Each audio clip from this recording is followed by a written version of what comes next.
Suscríbete a nuestro canal TVC Play y activa las notificaciones. Matutino, con Ramón Matute, desde los estudios de noticias Televicentro. 5 de la mañana, 46 minutos. Comienzo con una palabra del cielo para su vida y para la mía, y la encontramos en el libro de Romanos, capítulo 1, verso 16. Porque no me avergüenzo del evangelio, porque es poder de Dios para salvación a todo aquel que cree, al judío primeramente y también al griego, y también a usted, amigo televidente.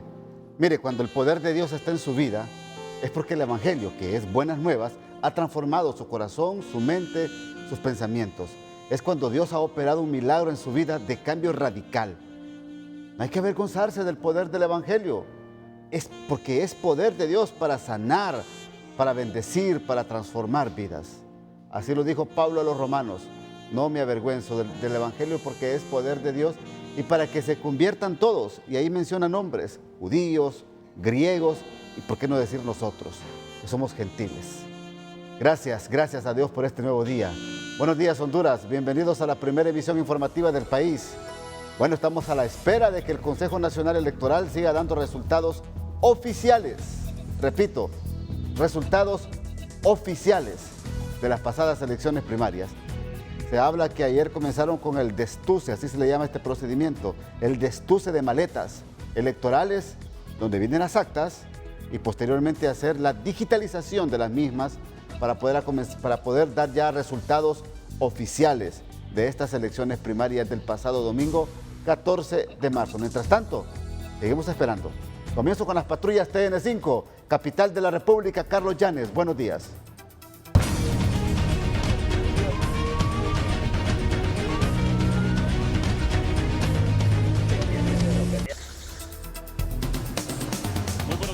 Hemos concluido ya la cobertura de la patrulla TN5 de la capital y en el resumen resalta la muerte violenta de 2 capitalinos. Entre estos, la de uno que recién había retornado de los Estados Unidos. Veamos los detalles. Los asesinatos se reactivaron la noche y madrugada de hoy en territorio capitalino. Gabriel Eduardo Vargas fue una de las víctimas, a quien sujetos armados allanaron su morada en la colonia Villanueva y tan solo segundos después abrieron fuego contra su humanidad, matándolo en el acto. Vargas era joven y vivía solo, por lo que no se reportan más personas perjudicadas físicamente, y por esa misma razón su cuerpo continúa en la morgue sin que nadie tramite su retiro. Y luego de esta muerte, al Sistema Nacional de Emergencia se reportó un enfrentamiento armado en la colonia Gracias a Dios colindante con el Carrizal, pero al llegar la policía constató que no hubo tal enfrentamiento, sino un solo ataque contra un joven a quien mataron en el acto. El crimen en contra del joven de 25 años, identificado como Cristian Zúñiga, aconteció en una de las calles principales de la colonia y el cuerpo quedó inerte sobre una pendiente por donde Lauro Oxiso intentó huir cuando estaba siendo objeto de al menos 15 impactos de bala. Zúñiga recién había retornado de los Estados Unidos, donde vivió por lo menos sus últimos 15 años, y quien decidió venir de nuevo a su país para trabajar, con lo que generó en la Unión Americana, pero antes de encontrar estabilidad comercial, que era lo que se dedicaría según sus familiares, lo que encontró fue la muerte a manos de sicarios que se conducían en un vehículo tipo taxi. Y en coma se encuentra un joven motociclista que se conducía en esta motocicleta que anoche a gran velocidad chocó contra un vehículo turismo. El hecho aconteció en la salida a Olancho, a la altura de la entrada a la colonia Cerro Grande, zona 2, donde el conductor del carro justifica que iba tranquilamente por su vía cuando repentinamente se encontró con la motocicleta que rebasaba a otro vehículo, pero que no tuvo tiempo de esquivarlo e impactaron con gran fuerza, que la motocicleta se destruyó en el primer impacto y el conductor cayó inconsciente sobre el asfalto. Una ambulancia de los bomberos hizo el traslado hacia el Seguro Social, desde donde recientemente se informó que el motociclista, identificado como Oscar, aún seguía muy delicado de salud. Familiares del motociclista dijeron que él iba de trabajar de un supermercado hacia su casa ubicada en la residencial Los Olivos. Ramón y televidentes, ahora les sugiero mantenerse pendientes porque en próximos contactos traeremos información de interés nacional. Vuelvo al estudio. Gracias, Carlos. Orlin Martínez en San Pedro Sula. Buenos días.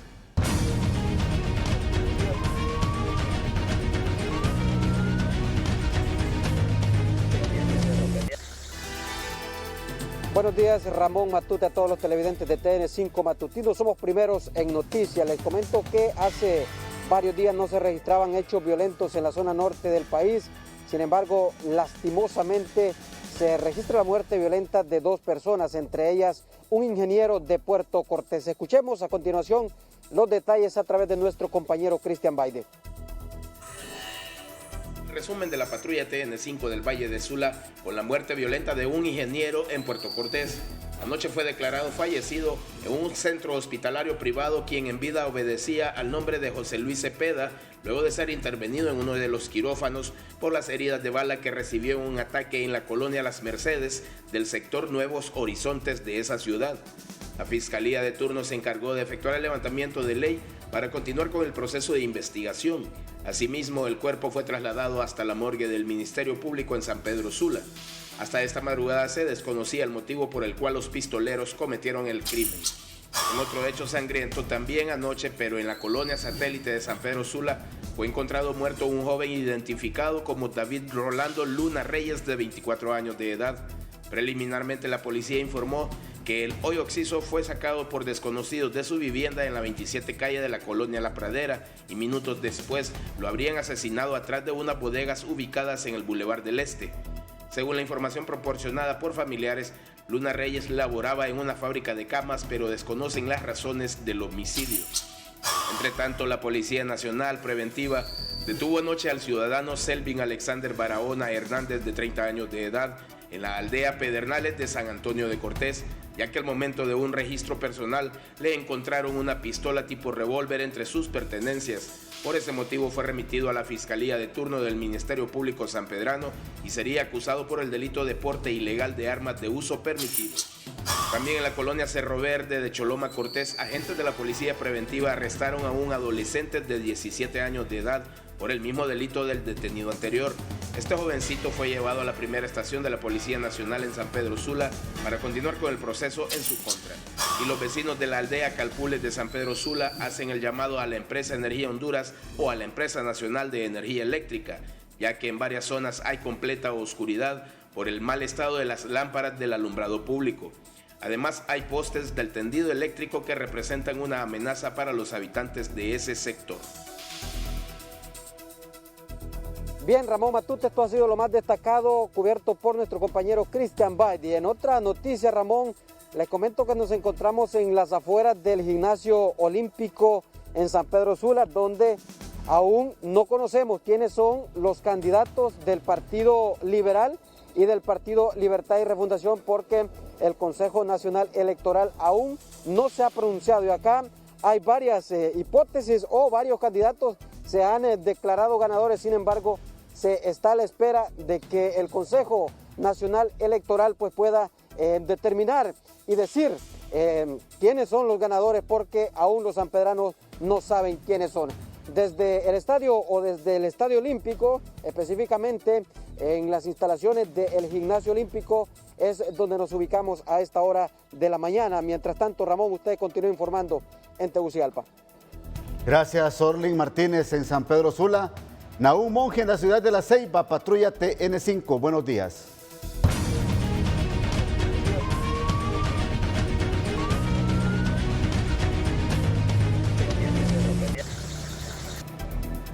Muchas gracias. Buen día, Ramón Edgardo Matute, televidente de TN5 Matutino. Conozcamos a continuación lo que ha ocurrido en las últimas horas en el recorrido de la patrulla TN5 que ha cubierto nuestro compañero Gustavo Bustillo. Iniciamos la patrulla TN5 en La Ceiba, Atlántida, con una lamentable noticia, y es que se reporta el fallecimiento de 2 personas empleados del Hospital General Atlántida. Se trata de Rigoberto Flores, del área de mantenimiento, y de la señora Yolanda López, quien laboraba en el área administrativa. Según información, ambos se encontraban hospitalizados en la sala de COVID-19 de dicho centro asistencial, siendo así confirmados dichos fallecimientos por este mortal virus. La noche de ayer, el Movimiento Unidad y Esperanza del Partido Nacional, a través de su coordinador en el departamento de Atlántida, se proclamaron ganadores en todos los niveles y a su vez hicieron un llamado a la unidad de dicho partido.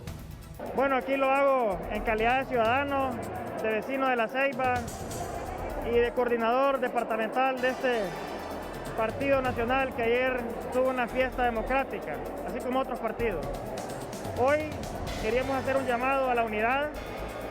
Confiamos que la propuesta electoral política de este partido es una propuesta de visión, de justicia social, de programas sociales, de equidad, de lucha contra la delincuencia, de reconstrucción, de lucha contra la pandemia.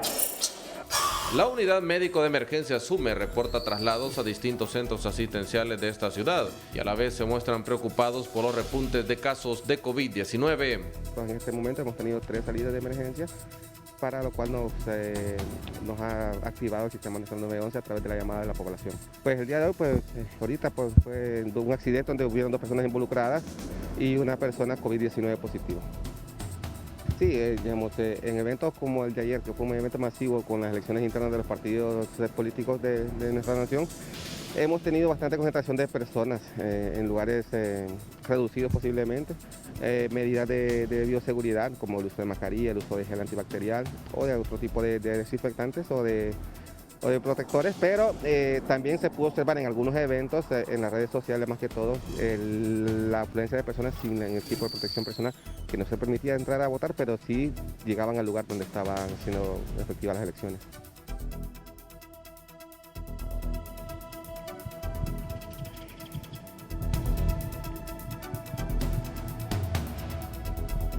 Bueno, es lo más importante en el recorrido de la patrulla TN5, Ramón Edgardo Matute. Hoy hay una noticia positiva porque inicia el proceso de vacunación contra el COVID-19 a 2.061 personas que laboran en primera línea en distintos sectores del departamento de Atlántida. Tendremos detalles más adelante. De momento, regreso con usted a Tegucigalpa. Buen día. 5 de la mañana, 57 minutos, primera pausa. Cuando regresemos, la positividad de la COVID-19 se mantiene en los mismos porcentajes. Escuche bien, se mantiene en el mismo porcentaje en la capital, anuncian autoridades de salud.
Del Consejo Nacional Electoral.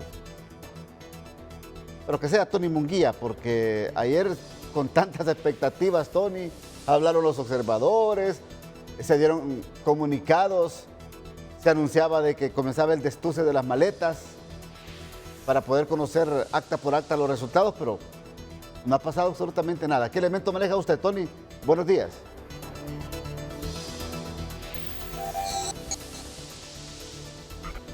Buenos días, Ramón. Buenos días, amigos televidentes. Bueno, en un ambiente de misterio se manejan los resultados o el escrutinio que prácticamente no se ha llevado a cabo aquí en un hotel capitalino, que es el que donde se recepcionan los datos después del escaneo del Instituto Nacional de Formación Profesional. Ayer se ha informado, Ramón Edgardo, que a las 9 de la noche se ha comenzado con el destuce de las maletas electorales. La información que nosotros tenemos es totalmente diferente, porque anoche no han comenzado con este destuce. Y vea usted, así se encuentra en estos momentos este hotel capitalino. Aquí no ha trabajado absolutamente nadie con la recepción del escaneo que viene del Infop. Aquí únicamente solo nos hemos visto la presencia de los miembros de las Fuerzas Armadas, y así se encuentra aquí este hotel capitalino, donde se supone que van a recibir el escaneo del Infop. En un ambiente de misterio se encuentra este lugar, porque todavía no ha llegado ni un tan solo tabulador que recibe el escaneo, reitero, desde el Infop. Nosotros hemos tratado de conversar con miembros de las Fuerzas Armadas y es lo que nos han dicho. Reiteramos, en este ambiente de misterio se encuentra este lugar, mire, cerrado prácticamente, y también no podemos criticar que no hay acceso a la prensa hasta este momento. Esto es lo que está pasando en este lugar y nosotros no podemos ocultar lo que los televidentes nos están exigiendo, que haya transparencia en este conteo, en este escrutinio de actas. Supuestamente ya a partir de mañana se estaría dando los primeros resultados, pero con este paso que lleva el Consejo Nacional Electoral, dudamos que en los próximos días se esté dando los resultados, la tendencia presidencial, la tendencia de las alcaldías y mucho menos los diputados. Aquí, bueno, la crítica tiene que ser constructiva, Ramón Edgardo. Sin embargo, no podemos ocultar lo que está pasando aquí en este hotel de la capital del país, donde por lo menos ayer a esta hora de la mañana mirábamos nosotros la presencia de los tabuladores. Sin embargo, a esta hora de la mañana podríamos confirmar que no ha entrado absolutamente nadie a trabajar a estos 3 centros de monitoreo o 3 centros de acopio tecnológico que hay aquí en este hotel de la capital del país. Lo que está pasando, ayer a las 9 de la noche supuestamente se comenzaba con este destuce de las maletas electorales. Sin embargo, la información que nosotros tenemos es que no ha habido ni un destuce, mucho menos el escrutinio. No sabemos cuándo lo van a dar, pero ayer el secretario del mismo Consejo Nacional Electoral suponía que los resultados lo íbamos a conocer a partir de mañana miércoles o quizás el jueves. Pero vamos a ver cómo sigue esto, cómo transcurre esta situación, esta noticia que nosotros le hemos dado, donde supuestamente ayer comenzaba a darse el destuce. Se supone que las maletas electorales de Francisco Morazán ya han llegado al Infop. Se supone también que las de Comayagua y asimismo parte de El Paraíso. Vamos a estar pendientes de lo que transcurre. Mientras tanto, yo le dejo esta imagen de lo que está pasando aquí en este hotel de la capital del país, donde se supone ayer comenzaba el destuce y por lo tanto luego venía la recepción del escaneo. Sin embargo, esto no ha pasado. Seguimos en Ascua, Ramón. Buenos días. Bien, gracias al periodista Tony Munguía. De 23.880 maletas electorales que fueron distribuidas en los 18 departamentos del país para las primarias de marzo del pasado domingo, apenas han regresado a las bodegas del Infop un total de 4.200 maletas electorales, como lo explicó Tony. Municipios del departamento de Francisco Morazán, municipios del Paraíso, algunos municipios de Valle, ya han llegado las maletas electorales. Estaremos entonces pendientes de que se dé el destuce y, por supuesto, la digitalización de actas. Ese es un método sumamente rápido. O sea, las actas se digitalizan y aparecen en el sistema de informática del CNE y de los partidos políticos y será público. Lo que queremos nosotros es que se termine con este velo de misterio. Eso es lo que queremos, que se den datos ya oficiales y conocer en detalle los resultados, principalmente en el nivel presidencial. Porque realmente no podemos seguir con esta incertidumbre. Muchos ya han celebrado anticipadamente, pero han celebrado anticipadamente sin tener datos oficiales. Esperemos que el CNE dé los datos oficiales.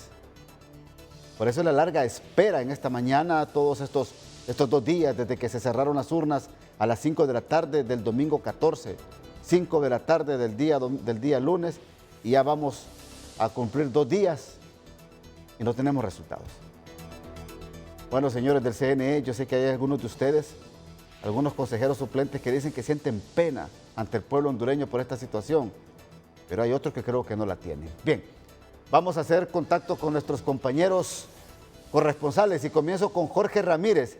Tema de la COVID-19, tema de vacunación. ¿Cómo avanza la vacunación esta segunda jornada en el sector del Paraíso, en Danlí específicamente, con la vacuna que ha llegado de esta iniciativa de la COVAX? Con usted, Jorge, buenos días. Buenos días, Ramón Matute, buenos días. Primero con la noticia, en efecto, pues en el departamento del Paraíso ha iniciado esta jornada de vacunación. Son más de 1000 personas que serán sometidas y ha iniciado desde el hospital Gabriel Alvarado como el principal centro asistencial. El doctor Carlos Quintero nos habla al respecto y también el doctor Idixi Garmendia, que es uno de los 2-3 geriatras que existen en el país. Estamos contando los 570 recursos ya del hospital como tal, entre contratados y permanentes, pero también vienen los de aseo y seguridad que son subrogados, también los internos, los médicos en servicio social y los estudiantes en internado rotatorio, enfermeras también auxiliares. O sea, nosotros aquí estamos tomando en cuenta a todo el personal que está en el hospital que era parado. ¿La segunda dosis cuándo se aplicaría? Se aplica desde la siguiente semana, ya hay un esquema para eso. Y ya en la siguiente semana ya se aplica la segunda dosis, y de todas estas dosis nosotros ya las tenemos ya específicas para el hospital. Damos gracias aquí a la Secretaría de Salud y en especial también a la región sanitaria, que ha hecho un buen trabajo. Tranquilo, es una vacuna segura, hay que recibirla, hay que vacunarnos y hay que estar seguros de que las vacunas van a hacer que disminuya la mortalidad y que disminuyan los casos en la población de esta enfermedad. No hay que tener miedo, doctor, ante la población con esta confusión que tiene por algunos efectos secundarios. Jorge, las vacunas a través de los años son las que han hecho que la humanidad dure más. Las vacunas del sarampión, del rubiola, de la parotiditis, de la hepatitis, del neumococo, de influenza, del cólera. Las vacunas son las que han hecho que nosotros tengamos mayor supervivencia y al igual que las otras vacunas, esta es una vacuna que es segura, es eficaz y hay que recibirla, y como nosotros somos de primera línea también le damos el ejemplo a la población de que la estamos recibiendo con la seguridad que ella merece. Ramón, es importante señalar que no todos los médicos o enfermeros se sometieron porque tienen alguna desconfianza. Van a esperar, han comentado. Con este reporte desde el Departamento del Paraíso, vuelvo con usted a los estudios, Ramón. Gracias, Jorge. Recordemos que es parte de las 48,000 dosis de vacunas que ha donado la iniciativa COVAX a Honduras, de los 130,000 dosis que se tienen en este primer contingente para los hondureños. Mientras tanto, hago comunicación con Sandra Pérez. 543 personas se vacunaron contra la COVID-19 en el Hospital General Santa Teresa, entre ellos el personal de asistencia de la sala COVID, emergencia, quirófanos, hospitalización y otro personal. Sandra Pérez, buenos días. Buenos días, Ramón Matute, amables televidentes de Telenoticias Matutinos. Primero con la noticia, en efecto, de lunes a jueves será la jornada de vacunación para todos los empleados en el Hospital General Santa Teresa, pero hoy la región de salud departamental estará iniciando esta jornada también a nivel del departamento y estará iniciando en el Sésamo José María Ochoa. La directora del Hospital Santa Teresa nos amplía sobre la vacunación al personal del Hospital General Santa Teresa. Alrededor de 543 personas, incluyendo todo el personal asistencial que labora en la sala de COVID, otras salas priorizadas como emergencia, quirófanos, hospitalización, y además se incluyó el personal que labora de apoyo, ¿verdad? Lavandería, cocina, mantenimiento, etcétera, y también personal de servicio social. ¿En cuánto tiempo se va a aplicar la vacuna, doctora? Nosotros esperamos completar todo el proceso al día jueves. Estamos trayendo por grupos las personas con el fin de hacer un proceso ordenado y también seguir las medidas de bioseguridad. ¿Van a seguir gestionando para más personas? Nosotros esperamos completar con esta cantidad de vacunas todo el personal que labora en el Hospital Santa Teresa, independientemente de la modalidad que tenga y del área en que labore. ¿Qué decirle entonces a la población, doctora, en torno a este tema de la vacuna? Bueno, muy importante que la vacuna no va a implicar que vamos a dejar las medidas de bioseguridad. Debemos continuar siempre con el uso de la mascarilla, lavado de manos, el gel y el distanciamiento social. Bueno, es lo que ha dicho la directora del Hospital Santa Teresa, la doctora Violeta Castañeda, en torno al personal que va a ser vacunado, personal de servicio social, de lavandería, personal de apoyo, hospitalización, quirófano, emergencia y, por supuesto, el personal de asistencia de la sala COVID. Compañeros, desde la Colonial Comayagua, este es mi reporte. Regresamos con ustedes a Estudios Principales. Gracias, Sandra Pérez. Más de 540 personas fueron ya inoculadas en Comayagua, personal de salud, personal administrativo, personal médico, por supuesto, y que están activos en las salas COVID frente a esta pandemia que ya está dejando muchas personas fallecidas en el territorio hondureño y también muchas personas que se contagiaron y muchas que se recuperaron. Esto es lo que está pasando en esta segunda jornada de vacunación, por eso es oportuno dar a conocer cómo avanza la misma, porque se dieron denuncias en la primera jornada de vacunación que se vacunó personas que no tenían nada que ver de estar en primera línea contra la COVID. Bien, ahora voy a Catacamas, de Comayagua voy a Catacamas. Alex Ordóñez, ¿cómo va a ser la vacunación en el departamento de Olancho con usted?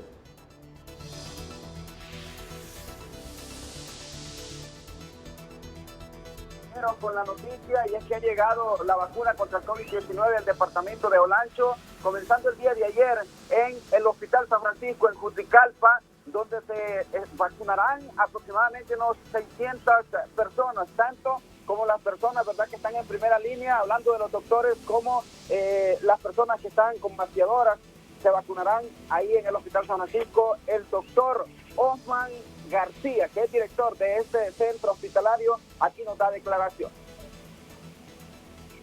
687. Ese es el número de personal. Cabe recalcar que como director ejecutivo incluimos a las de aseo, a los guardias de seguridad. Aquí no se queda nadie sin vacunar. Aquí el propósito es que el 100% del personal del Hospital San Francisco sea vacunado. ¿Cuántos van a vacunar diariamente, doctor? Porque vemos que hay que hacer un proceso de llenado de ficha y va como bastante... Pues fíjense que ya hicimos el primer ensayo, no crean, no nos ha resultado fácil, porque solo nos dan 2 días, máximo 3 para vacunar. Ya tenemos un calendario donde va por departamento y por sala. Estamos hablando que hay un promedio de 5 minutos por cada paciente. Sabemos que ya la aplicación de la vacuna es algo rápido, más que todo el papeleo es que atrasaría un poco. Nuestro propósito era iniciar a las 8 de la mañana, pero pues la región, en cuanto a papeleo y todo, nos tardamos un poquito. ¿Se tienen las condiciones de seguridad para que esta vacuna permanezca esos días acá? Claro que sí. La temperatura que ocupa la vacuna de COVID es la temperatura que se necesita para los otros tipos de vacunas que tenemos dentro del esquema Pfizer. Era lo que daba a conocer el doctor Osman Noel García, director del Hospital San Francisco en Juticalpa. Y le digo, Ramón Edgardo Matute, que hoy a las 8 de la mañana aquí en Catacamas también estarán recibiendo la vacunación todos los que están en primera línea aquí en el Hospital Santo Hermano Pedro y en el Policlínico. Es lo que les puedo informar desde el departamento de Olancho. Voy a retornar con usted al estudio principal. Buenos días.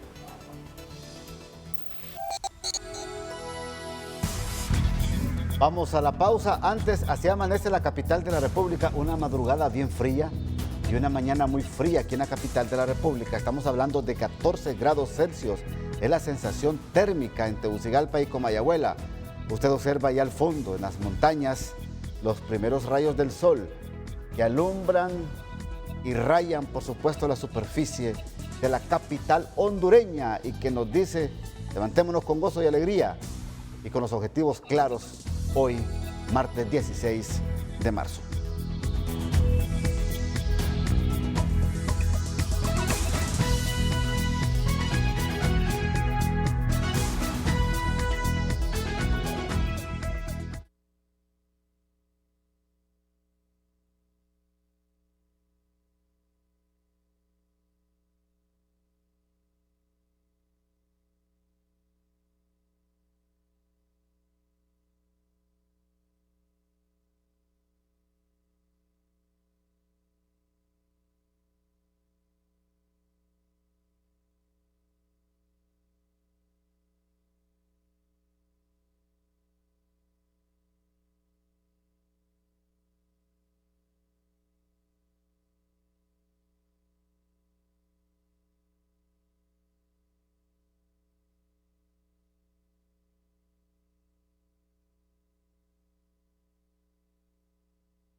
La sección de salud es presentada por Vital Fuerte. Contiene vitaminas y minerales que ayudan a reforzar tus defensas. Toma Vital Fuerte todos los días.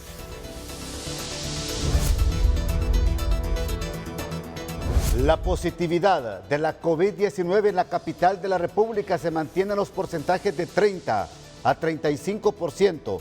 Ese es el pico que se mantiene, contrario a lo que se advirtió. Sin embargo, no hay que bajar la guardia, no hay que bajar los brazos. Esta es la advertencia que hacen las autoridades de salud. Doctora Mitzi Castro, directora del Laboratorio Nacional de Vigilancia de la Salud, gracias por atendernos en TN5 Matutino. Por favor, confírmenos estos datos. Buenos días. Muy buenos días, Ramón. Muy buenos días a toda la teleaudiencia nacional. Así es, más o menos la positividad se mantiene de un 30 a un 35%. Eso quiere decir que estamos midiendo que de 100 personas, 30 a 35 están infectadas por el SARS-CoV-2. Puede ser que sea más alto. Nosotros estamos sujetos a estos datos en base a la población que acude a hacerse un PCR, a los triajes o a los hospitales y también las pruebas de antígeno. ¿Cuánta es la cantidad de hondureños, de personas que llegan a los triajes, a los centros de salud, a los hospitales a practicarse pruebas, doctora, y que llegan al laboratorio? Más o menos anda entre 2.000, hay días que oscilan 2.200, 3.000, 2.500, es variable, pero es más o menos 2.000 al día, entre PCR y antígeno. Es importante porque se proyectaba para Tegucigalpa y Comayagüela en estas 2 primeras semanas de marzo una fatalidad, 50-55% de positividad, doctora. Sin embargo, no hay que bajar la guardia, que eso es lo importante. No hay que bajar la guardia porque recordemos que los asintomáticos, ahorita yo siento que estamos como midiendo solo los sintomáticos, sí. O sea, los que llegan a un triaje con algún síntoma, pero no los que realmente están asintomáticos, porque esos asintomáticos son los que nos provocan los problemas en el sentido de que transmiten el virus a personas que tienen algún riesgo y luego esas personas de riesgo van a hospitales.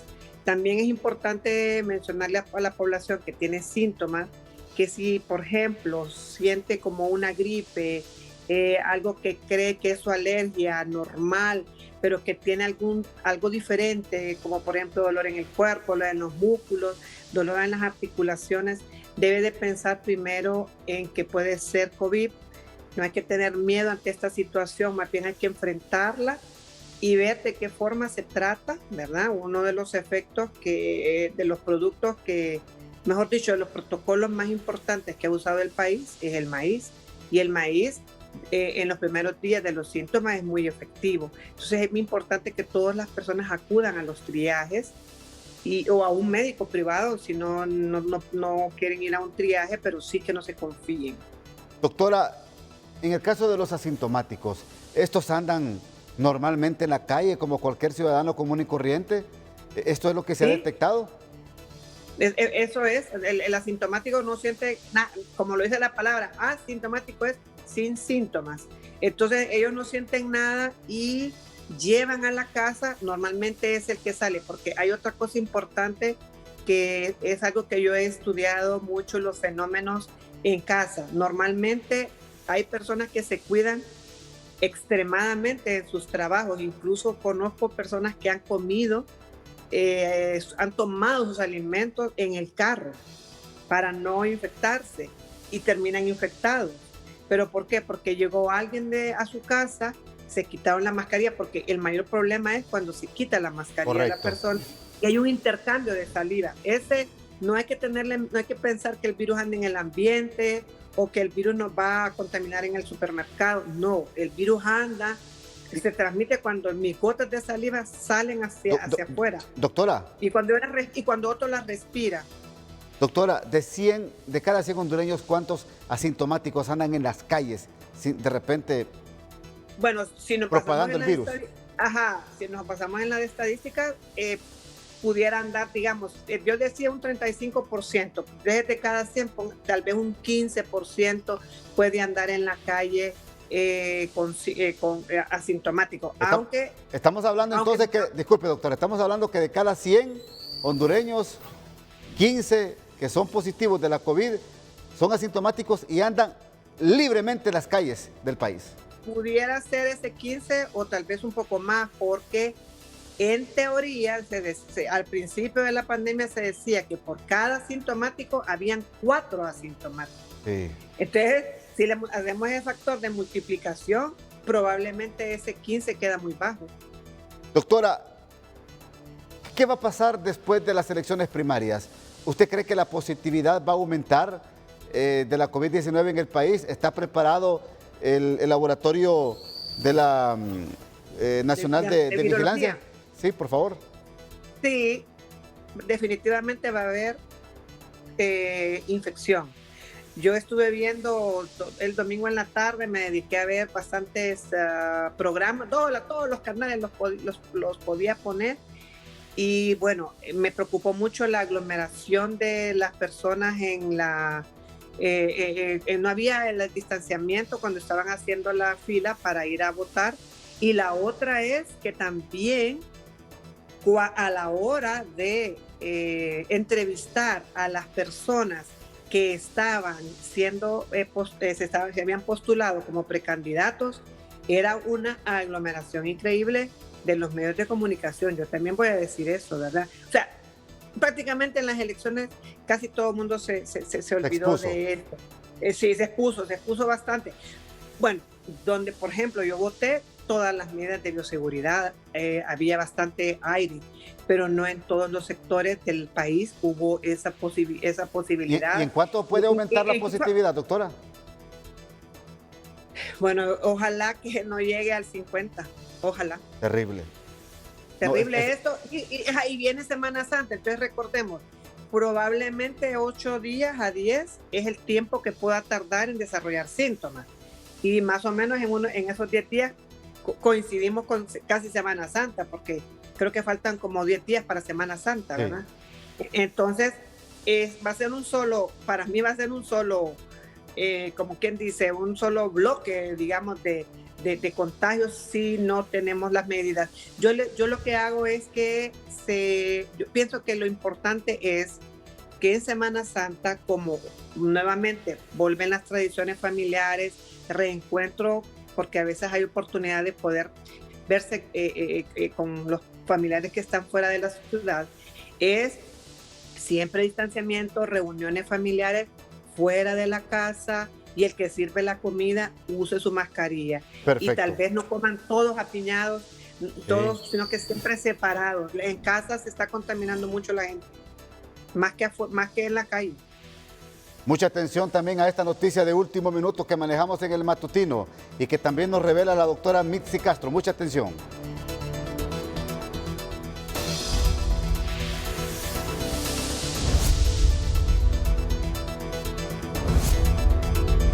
Esta semana se envían muestras a laboratorios fuera del país para determinar si existe o no nuevas cepas que transmiten la COVID-19 en el territorio hondureño. Doctora Mitzi Castro. Sí, yo ya había anunciado que estaban las muestras ya listas para enviarse. La semana pasada no se pudo enviar al Brasil, que es un laboratorio de referencia de la OMS, porque el transporte es un poco delicado en vista de que son 50 muestras, alta bioseguridad, empaques especiales, temperatura especial. Y bueno, entonces ya estamos listos, ya el courier que va a transportar las muestras, el material bioinfeccioso peligroso, está listo para enviarse el día, si Dios quiere, el miércoles. Mañana va para Brasil. Para Brasil. Son 50 muestras que nosotros estamos preparando, ya están preparadas 50. Y listas para ver si hay las 3 variantes que nos interesa investigar en el país y que son de interés sanitario. Bien, 50 muestras entonces van mañana miércoles a laboratorios de Brasil para determinar si existe o no nuevas cepas que propaguen la enfermedad en el territorio hondureño. Gracias, doctora Mitzi, muy amable por atendernos aquí en el matutino. Muy buenos días a todos. Gracias, buenos días. La sección de salud fue presentada por Vital Fuerte. Contiene vitaminas y minerales que ayudan a reforzar tus defensas. Toma Vital Fuerte todos los días. El doctor Fidel Barahona con el periodista Carlos Llanes sobre el tema de vacunación esta mañana. Carlos.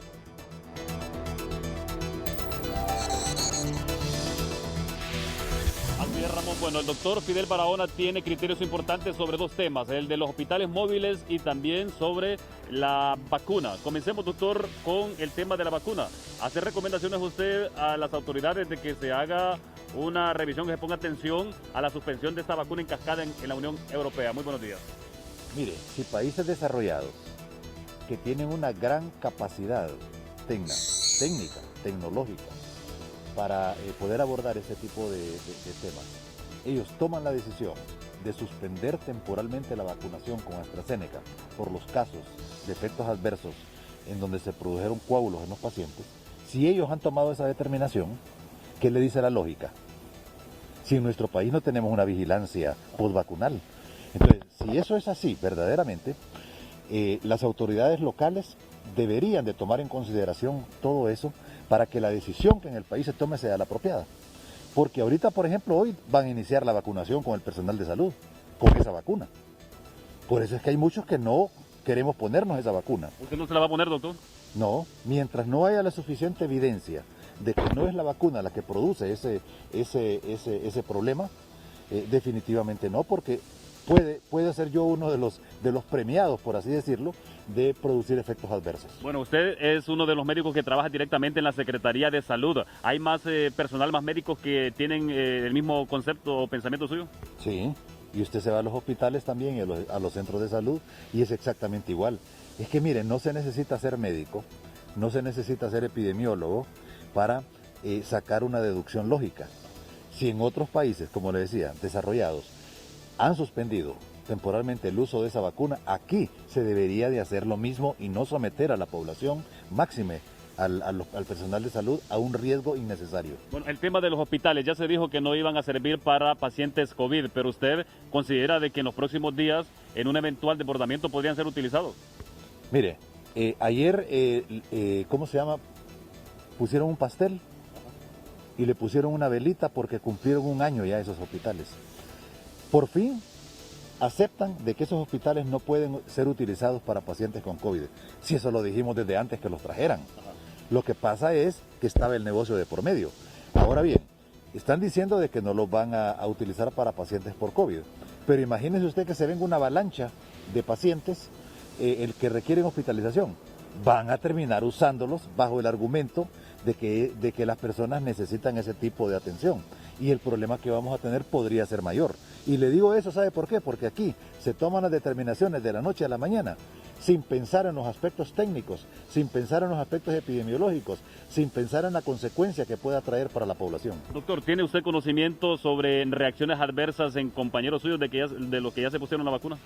No, porque los que se pusieron la vacuna fue con la Moderna, las primeras 5.000 dosis que vinieron. Y ahí pues no se ha detectado ningún problema. Ahora, no sabemos con esto de la AstraZeneca qué pueda pasar. Perfecto, bueno, muchísimas gracias. El criterio del doctor Fidel Barahona sobre el tema de las vacunas que ya comienzan a aplicarse y también sobre los hospitales móviles. Ramón González, estudio.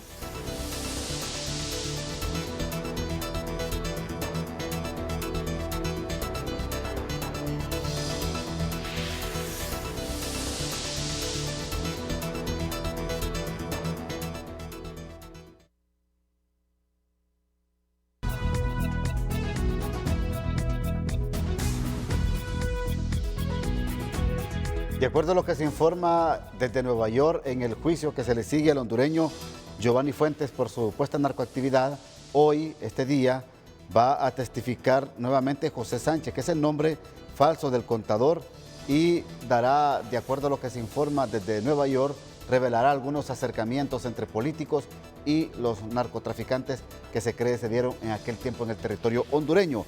Mientras tanto, Carlos Llanes nos pone al tanto de lo que pasó ayer en este juicio que se le sigue al hondureño por narcoactividad Giovanni Fuentes Ramírez. El juicio que se le sigue en Nueva York al hondureño Giovanni Fuentes Ramírez por narcotráfico transcurrió ayer con nuevas y fuertes declaraciones de David Leonel Rivera Maradiaga, quien reveló que fue pareja de la ex jueza sanpedrana Wendy Caballero, quien le solicitó un asesinato y por el cual había pagado 100,000 empiras, pero el ex cachiro no reveló la identidad de la mujer de quien su exnovia contrató su muerte. Fue el sexto día del juicio y Rivera Maradiaga reiteró haber hecho sobornos a expresidentes hondureños a cambio de protección y que se entregó a la DEA porque se sentía acorralado, ya que en Honduras no mencionaban a más narcotraficantes que solo a él. Rivera Maradiaga también declaró que el acusado Giovanni Fuentes le dijo que el presidente Juan Orlando Hernández recibía cargamentos de cocaína procedentes de Colombia y se burlaba de la DEA. También dijo que tuvo reuniones concertadas con Tony Hernández con el fin de prepararlo para participar en el juicio. Además, aseguró que hizo grabaciones de reuniones con los Valle, con Don H, con el diputado Oscar Nájera y con Yankel Rosenthal, e insistió en que entregó sobornos a los expresidentes Manuel Zelaya Rosales y Porfirio Lobo Sosa. Con este último hablaban de protección por la extradición. Rivera Maradiaga también dijo en el juicio que en algunas ocasiones Flavio Lobo, hijo del expresidente Lobo Sosa, los acompañó a cruzar con cocaína por los retenes policiales. Al final de la jornada de juicio del día de ayer también declaró Darío Euraque, quien la fiscalía le consultó por algunos funcionarios hondureños como Ricardo Álvarez, el fiscal Óscar Ricardo Chinchilla, René Orlando Ponce Fonseca y Leonel Sauceda Guifarro. Se tiene programado que el juicio en contra de Giovanni Fuentes Ramírez continúe este día a las 9 de la mañana, cuando ahondarían en los señalamientos contra ex y actuales funcionarios hondureños. Esto es lo que está pasando en Nueva York. Esperemos cómo evoluciona este juicio y por supuesto los elementos que van a surgir precisamente hoy. Bien, hago comunicación con Tony Munguía sobre el tema electoral. ¿Qué opinan expertos de la sociedad civil sobre lo que está pasando ante esta situación difícil de no tener datos oficiales? Con usted, Tony.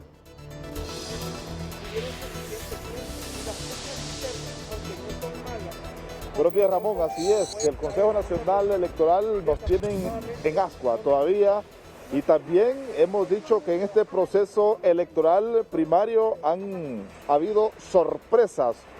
Una de las sorpresas que ha habido es el doctor Nelson Ávila, que ha tenido bastante votos en el Partido Libertad y Refundación Libre. Que sea el analista Josué Murillo, que nos haga un amplio análisis sobre lo que ha pasado después de las elecciones primarias. Un gusto dejarle, Josué.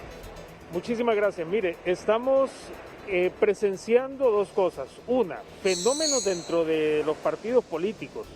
En primer lugar, el doctor Nelson Ávila, que se perfiló mediáticamente en las redes sociales, sacaron todo ese bagaje curricular que tiene y eso llamó la atención de muchos jóvenes. Sobre todo, me imagino, que de personas que quieren identificarse con alguien que tenga esas experiencias no solamente internacionales pero nacionales en la gestión de, digamos, de las finanzas públicas y del Estado en general.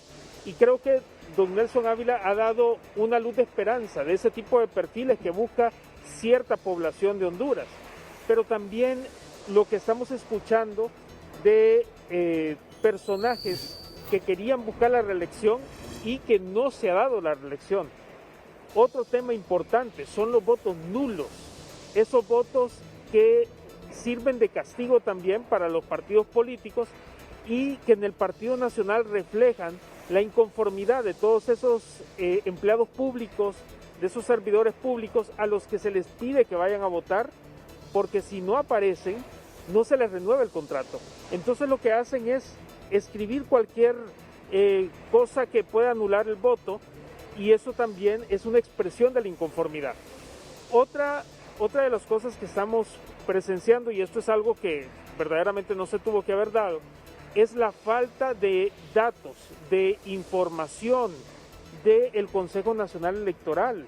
Eso genera incertidumbre, eso genera conflictividad innecesaria, porque ya tenemos suficientes problemas en Honduras como para sumarle otro de carácter electoral, que recuerde usted que eso fue lo que generó una crisis hace pocos años. Entonces lo que necesitamos es un proceso que, aparejado a la celeridad, tenga rigurosidad y le dé certeza, confianza y transparencia al ciudadano. ¿No tuvo que haberse eliminado el TREP en el Consejo Nacional Electoral, José? Mire, hay dos puntos de vista. El que ha expresado el Consejo Nacional Electoral, que es muy válido, que el TREP anterior y el utilizado en procesos anteriores no fue el mejor, pero lo correcto era que se generara un TREP para este proceso que refleje esos principios, que refleje esa nueva dinámica de trabajo del Consejo Nacional Electoral. Eso era lo correcto, pero no dejar el proceso sin el TREP. Ahora, todo esto nos debe servir para algo y es importante. No podemos llorar sobre la leche derramada, sino que tomar las lecciones aprendidas, convertirlas en recomendaciones que a su vez se conviertan en acciones del Consejo Nacional Electoral. Y este es un mensaje que yo siempre trato de dejarle a la ciudadanía. Como Honduras podemos generar un proceso de elecciones generales tan ejemplificante que sirva de modelo para toda la región, siempre y cuando el Consejo y el Registro Nacional de las Personas hagan su trabajo y lo hagan bien. Bien, muchísimas gracias al analista hondureño Josué Murillo, haciéndonos un amplio análisis de lo que ha pasado en las elecciones generales. Vuelvo con usted. Buenos días. Las noticias nacionales son presentadas por Cardiovital. Tu corazón importa. Cuídalo a diario tomando Cardiovital. Bien, yo hago comunicación esta mañana con el analista y sociólogo Eugenio Sosa, que nos acompaña aquí en el matutino, porque estos entuertos que dejó la institucionalidad electoral, hago referencia al CNE y al RNP, ¿cómo mejorarlos para las elecciones generales de noviembre próximo?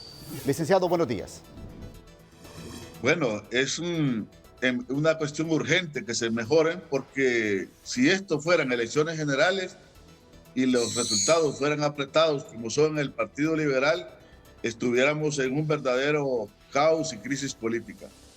La forma para resolver, para empezar estos entuertos, como le llama usted, Ramón Matute, es que los partidos de acuerdo, los partidos políticos lleguen a acuerdos sólidos de los cambios que van a hacer y el Consejo Nacional Electoral tenga la capacidad técnica de llevarlos adelante. Aquí hay una corresponsabilidad grande entre el Consejo Nacional Electoral, que obviamente tiene que hacer su trabajo, pero los partidos políticos que tienen un alto grado de influencia y de injerencia en los organismos electorales, tanto en el Consejo Nacional Electoral como el Registro Nacional de las Personas. Si no se resuelve problema de censo, problema de identidad, problema de transmisión de resultados, problema de cómo se va a manejar el tema de las mesas de manera clara, todos estos elementos no aguantan una elección general en las mismas condiciones que fuimos a estas elecciones primarias. ¿Por dónde debe comenzar nuevamente el tema de reformas electorales en el país, licenciado Eugenio? En lo inmediato debe aprobarse una nueva ley electoral y de las organizaciones políticas, y esa nueva ley electoral debe asumir los principales problemas que hay y dotarnos una ley que realmente contenga reformas democráticas y no una réplica nada más de la vieja ley electoral a la medida de los intereses de ciertos partidos políticos o de algunos caudillos de los partidos políticos. Lo que hemos visto después de las primarias es el gran vacío, si se puede llamar así, legal, que existe, por ejemplo, en el CNE. Hay un gran vacío y además una contradicción. Un actor nuevo, como es el Consejo Nacional Electoral, con un traje viejo, que es la vieja ley electoral. Organismos nuevos, como el mismo registro de las personas, pero dotándonos de un censo todavía con grandes irregularidades. Mire, Ramón, en la casilla de diputados hay enormes inconformidades. Ahí va a haber denuncias, ahí todavía no ha salido. Cuando salgan los resultados, vamos a empezar a ver cómo el Tribunal de Justicia Electoral se va a llenar de impugnaciones y se va a llenar de denuncias, porque aún en los partidos que hay aparente calma y tranquilidad, como Libertad y Refundación y como Partido Nacional, sobre todo a nivel de los diputados, hay enormes complicaciones de denuncias, de modificación de votos y de llenado de urnas con votos que no son de los electores, sino de quienes estaban en las mesas. ¿Tiene asidero legal el Tribunal de Justicia Electoral para conocer estos casos que en su momento no se resuelvan a favor de un determinado político en el CNE? Le pregunto esto porque también hay vacío en su estamento jurídico por parte del Tribunal de Justicia Electoral. Tiene enormes problemas. El primer problema es el vacío legal, no tiene una ley. pero además también está bajo la injerencia de los partidos políticos. Lo más seguro es que esas denuncias, aun aquellas que sean justas y válidas, van a ir a parar finalmente como segunda instancia a la Corte Suprema de Justicia y vamos a estar repitiendo el mismo y viejo cuento de las elecciones anteriores. Perfecto, gracias, licenciado Eugenio Sosa, sociólogo y analista nacional. Muy amable por atendernos aquí en TN5 Matutino esta mañana. Gracias a usted, Ramón Matute. Buen día. Buen día. Las noticias nacionales fueron presentadas por Cardiovital. Tu corazón importa. Cuídalo a diario tomando Cardiovital. Orlin Martínez en San Pedro Sula, buenos días.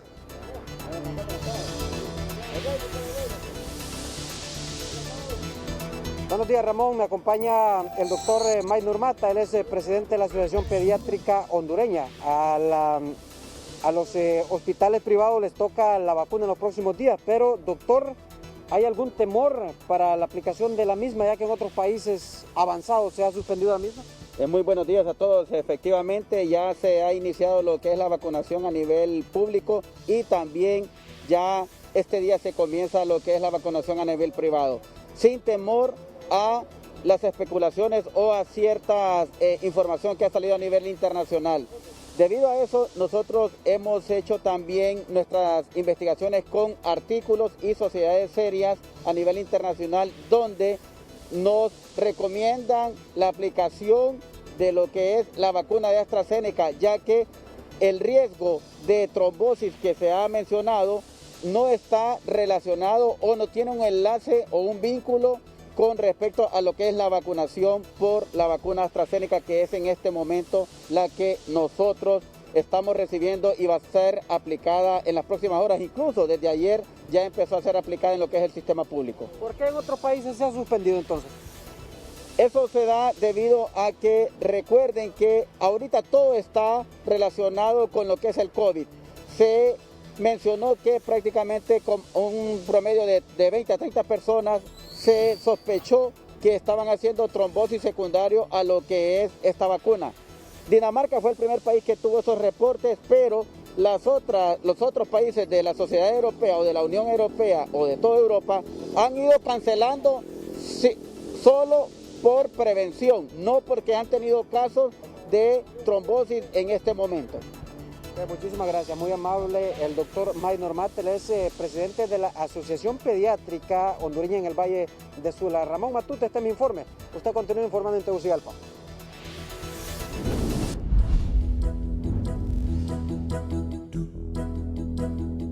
Hola, ¿qué tal? Feliz día.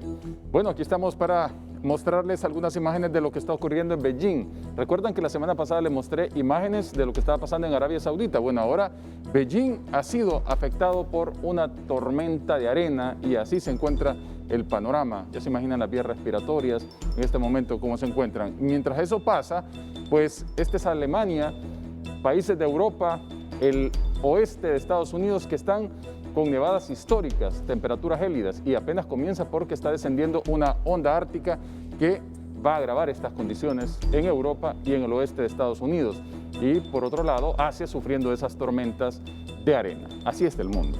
Mientras tanto, nosotros pues nos debemos preparar para este fin de semana. Tendremos presencia lluviosa que va a ingresar por la región oriental desde el día viernes y luego un frente frío se acerca al Golfo de Honduras, específicamente al norte de Belice, y desde allí será capaz de hacer ingresar humedad sobre nuestro litoral caribe. Pero no será para esta jornada será condicionada por el viento del este, del noreste y luego en la tarde variando al suroeste.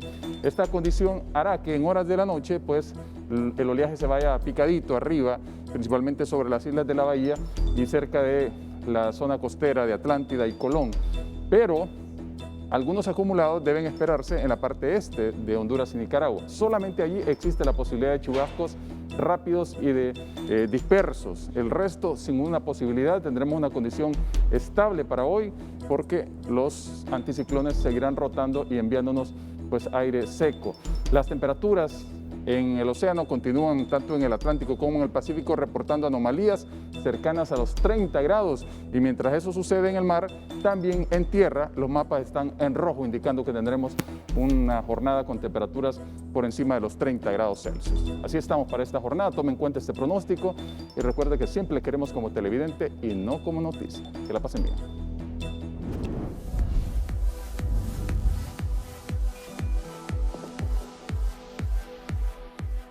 Hoy es martes 16 de marzo. ¿Qué nos trae Click? Gaby Andino, buenos días. Muy buenos días, Ramón. Muy buenos días a nuestros televidentes. Hoy le quiero comentar que la Universidad en Buffalo en Estados Unidos, ha creado un programa, una herramienta que permite identificar automáticamente las fotos deepfake, o sea, las fotos que no necesariamente corresponden a una persona, que analiza los reflejos de luz en los ojos de los usuarios. ¿Y en qué consiste, Ramón? Nosotros en las noticias hemos caído, de hecho, en algunas fotografías o videos que indican que son cierto personaje que estuvo en cierto lugar a cierta hora. Sin embargo, a veces son montajes y no necesariamente son las fotografías de la persona. Y es por esto que la herramienta demostró una efectividad del 94% con imágenes similares a retratos en experimentos descritos en un documento aceptado, y a la hora de observar algo, la imagen que miramos se refleja en nuestros ojos. Dichos reflejos guardan una similitud con la forma y color de los elementos u objetos ya antes vistos. Es decir, mediante esta herramienta nosotros podemos identificar si se tratan de fotografías o videos falsos o de montajes pues que van malintencionados muchas veces y otras pues que se utilizan para bromas. Pero es muy importante, Ramón, este tipo de herramientas, pues ya hemos hablado mucho de lo que es las noticias falsas y muchas de ellas se hacen a través de videos montados y fotografías también que pues muchas veces dañan la imagen de las personas, y con esta herramienta pues se evita eso. Qué bueno que tenemos la tecnología para estas cosas, mire, y aprovecharlas para estas cosas. Aprovecharlas muy bien, herramientas disponibles para todos. Gracias, Gaby, muy amable.